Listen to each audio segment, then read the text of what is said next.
خطوة ناخدها نحلم بخطوة تانية، بنقرب لبكرة دايما في كل ثانية، والجاي في حياتنا احنا نبني بايدينا. كل حلم كبير بتبقى بدايته فكرة، ناسيين اللي فات ودايما باصين لبكرة، ومفيش حاجة مستحيلة تقدر علينا. الجاي في حياتك انت عارفه ورسمه، ده لكل واحد في حلم مكتوب باسمه، كل الحكاية وما فيها نتعب شوية.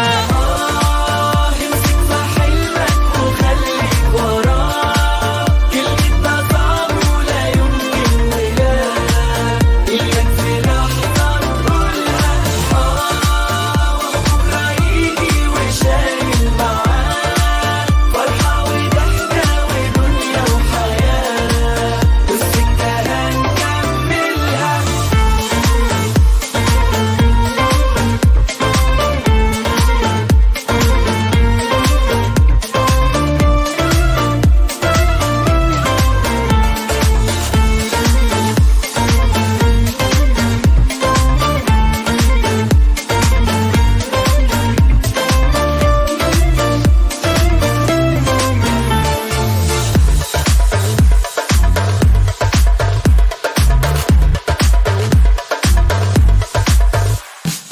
الأيام اللي في حياتنا بنعيشها مرة، اوعى تستسلم في ثانية للحظة مرة، ده اليوم الحلو اللي يمشي في بعده 10. اللي يحب الدنيا دايما بيشوف جمالها، وبتقدر توصل عيونه للنور في ليلها، لو في قدامك حواجز دلوقتي شيلها. خلي أحلامك قصادك حاول وجرب، ما تفكرش تسيبها لحظة أو منها تهرب، واللي بعيد عنك مصيره في يوم يقرب.